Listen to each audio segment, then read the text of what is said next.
Tahukah Anda orang-orang dengan masalah kesehatan yang tidak dapat menemukan akar penyebab penyakit mereka? Tahukah Anda bahwa kesehatan jasmani dan rohani kita berkaitan erat? Tahukah Anda bahwa jutaan orang menderita penyakit psikomatis? Bergabunglah dengan kami untuk mendengarkan pelajaran ini. Bebas dari kesalahan.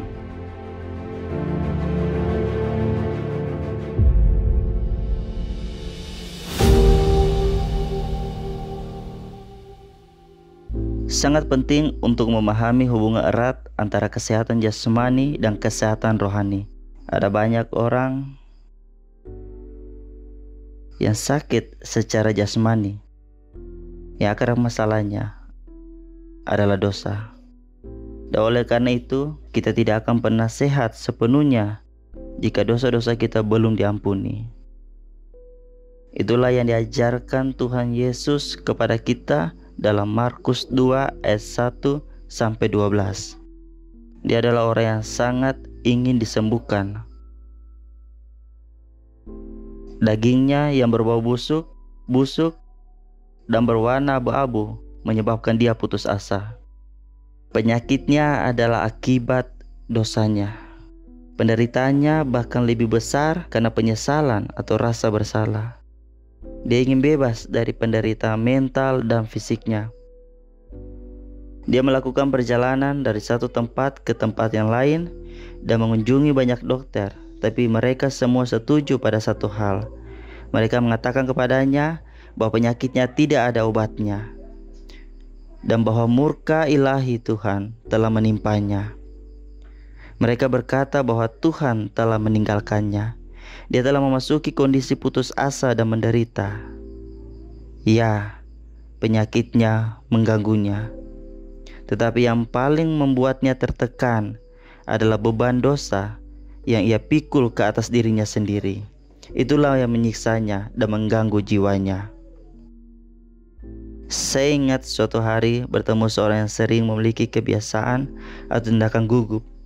Suatu hari saya bertanya, mengapa dia bertindak seperti ini?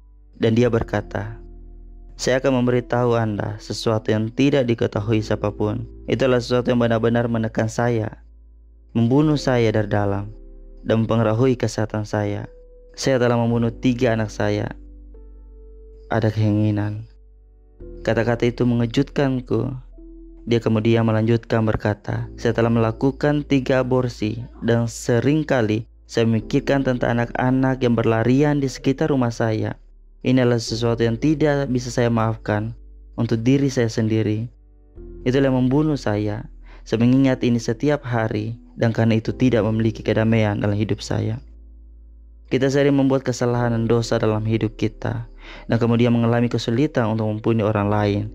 Dalam diri kita sendiri, kita tidak dapat menemukan kedamaian. Yesaya 1:6 katakan, dari telapak kaki sampai kepala tidak ada yang sehat. Bengkak dan bilur dan luka baru. Tidak dipijat dan tidak dibalut dan tidak ditaruh minyak. Inilah situasi hidup kita. Itulah mengapa kita harus lari ke kaki Kristus. Kita akan menemukan kesehatan dalam Dia.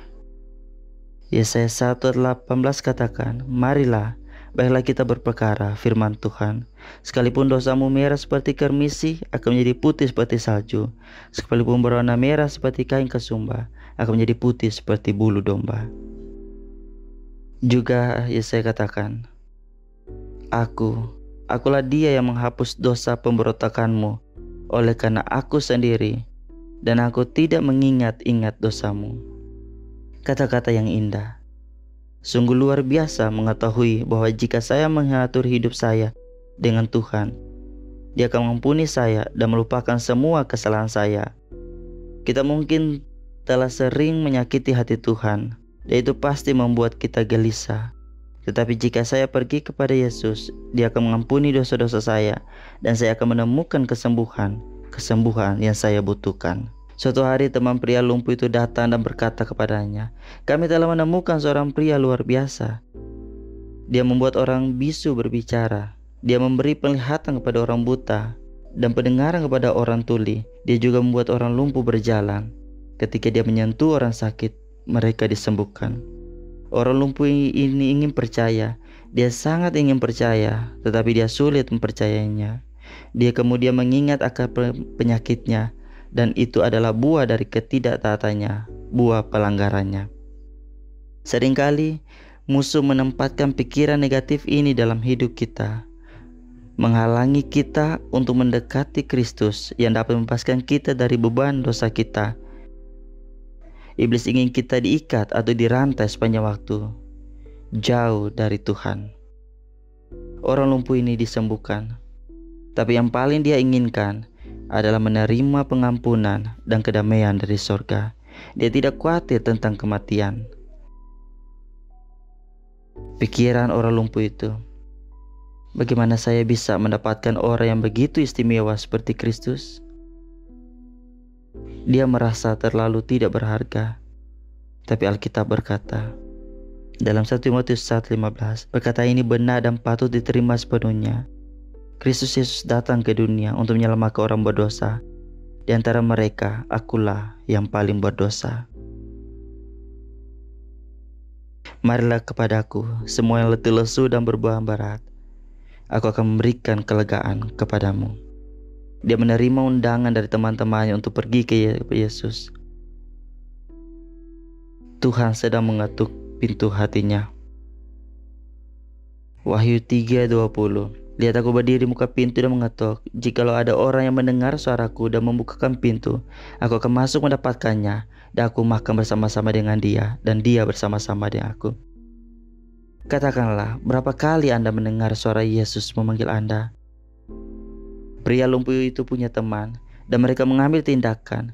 Masing-masing mengambil tempatnya dan berpegangan pada salah satu sudut tanduk. Tidak mudah bagi mereka, karena pada masa itu kebanyakan orang, seperti para penegak hukum, dokter, dan sarjana firman Tuhan, mengira bahwa Tuhan telah meninggalkan orang lumpuh itu, bahwa dia adalah orang berdosa, dan bahwa dia adalah orang yang beraib. Tapi ada teman-teman membawa malu bagi diri mereka sendiri. Mereka menyusuri jalan sambil berkata, "Permisi, tolong, permisi, permisi." Dan semua orang kagum. Pria itu tampak seperti mayat hidup. Bisa dibayangkan apa yang dikatakan orang-orang saat teman-teman ini berjalan sambil membawa rasa malu. Orang-orang pasti mengatakan banyak hal.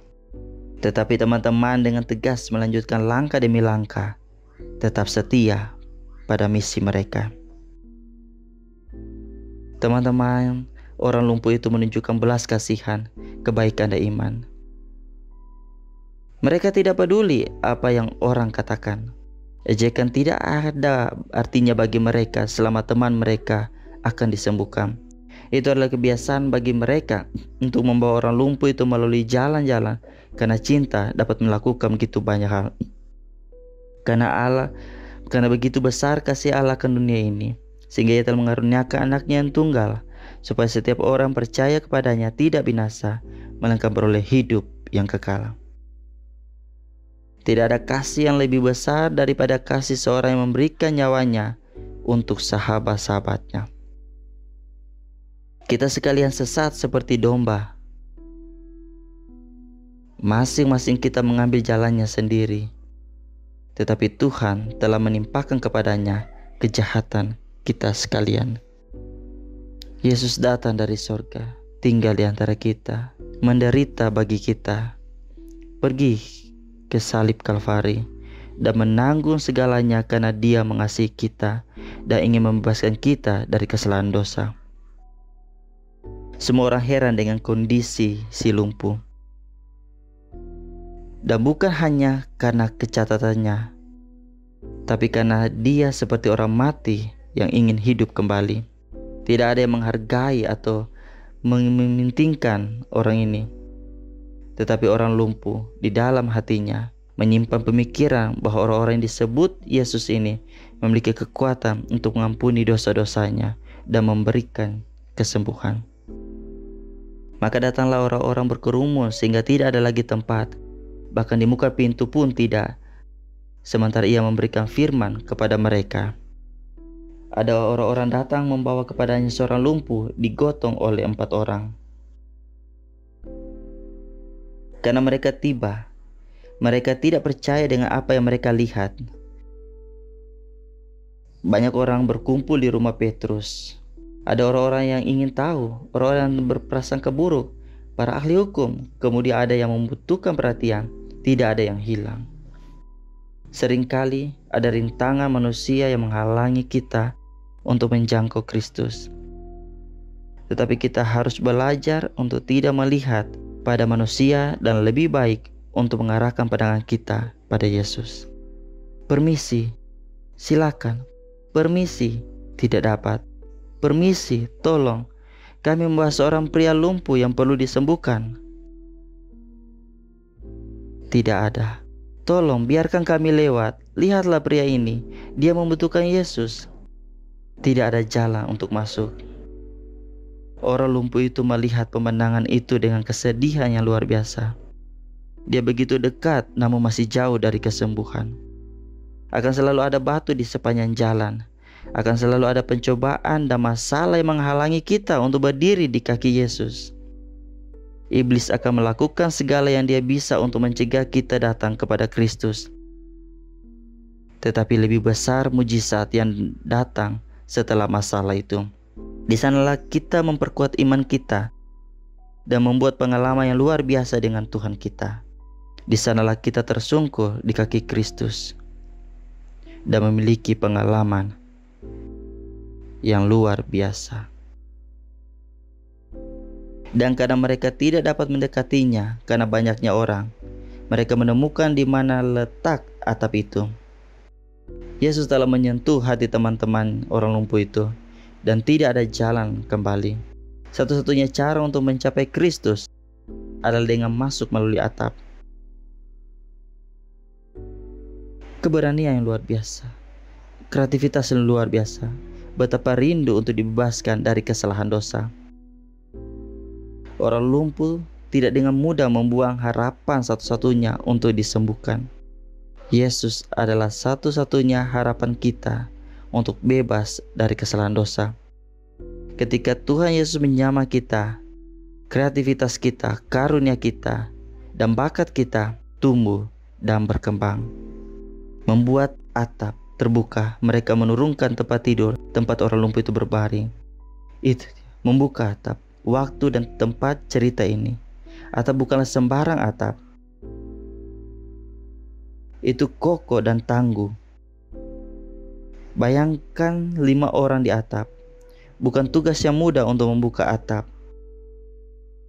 Tetapi keinginan untuk menyelamatkan orang lumpuh lebih besar daripada tugas sulit yang ada.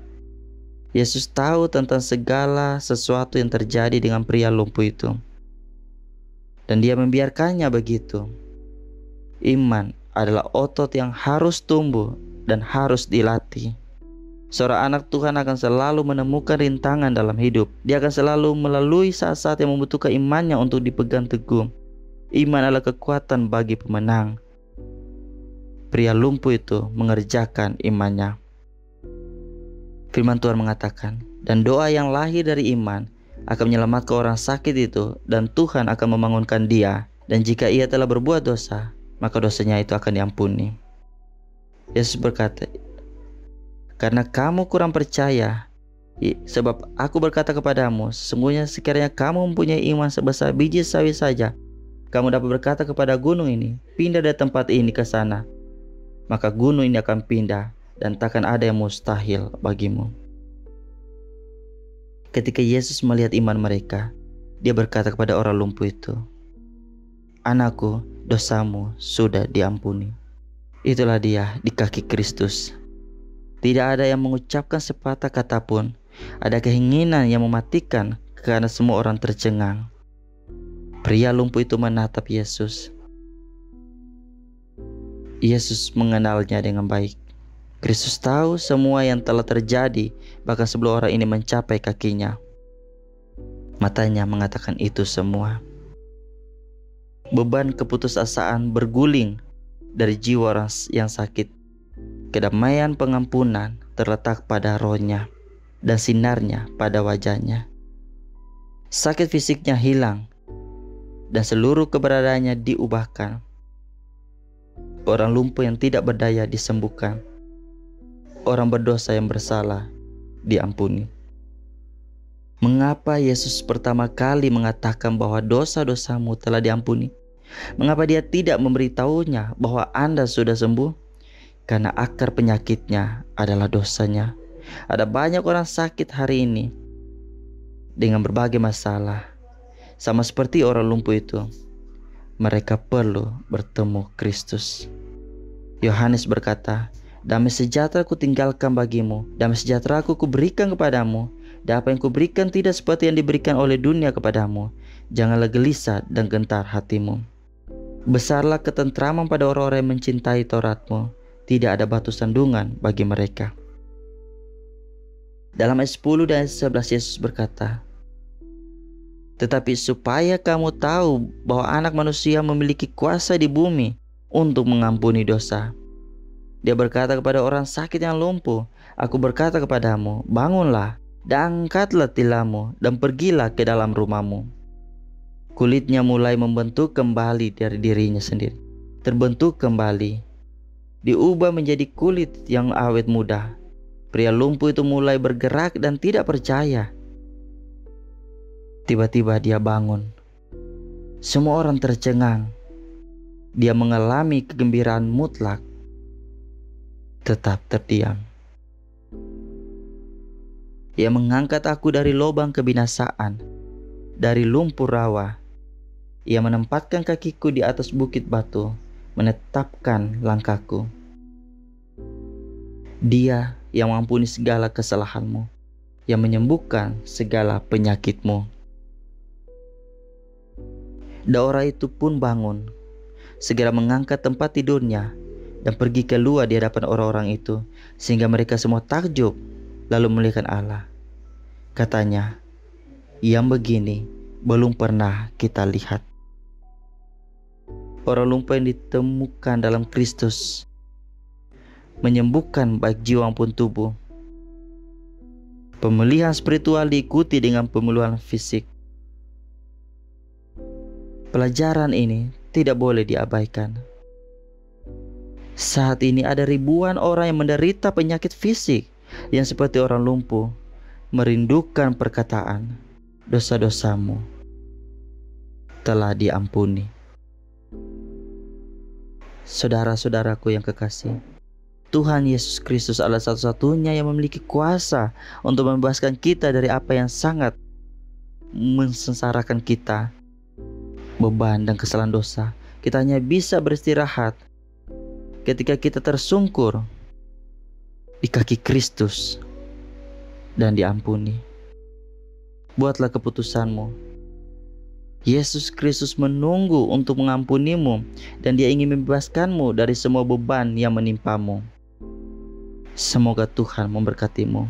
Bergabunglah dengan saya dalam doa. Bapa yang pengasih dan penyayang, terima kasih banyak atas cinta dan kebaikan-Mu. Kami datang di hadapan-Mu, memohon kiranya Engkau menyentuh hati kami. Biarlah kami mengerti bahwa Engkau adalah satu-satunya yang memiliki kekuatan untuk membebaskan kami dari apa yang sangat membebani kami dan dari apa yang menimpa jiwa kami. Dosa kami, ampunilah kami Tuhan. Bebaskan kami dan tolonglah kami untuk memberikan seluruh kehidupan kami kepadamu. Dalam nama Tuhan Yesus, amin. Jangan lewatkan pelajaran selanjutnya yang berjudul Benar-benar Bebas. Kami menyarankan Anda untuk mendaftar kursus Alkitab gratis kami. Anda dapat memintanya dengan menulis ke info@biblewell.org atau ke nomor WhatsApp yang ada di layar. Kami juga mengundang Anda untuk mengunjungi situs web kami www.biblewell.org. Jangan lupa untuk berlangganan saluran YouTube kami. Sampai jumpa di video berikutnya.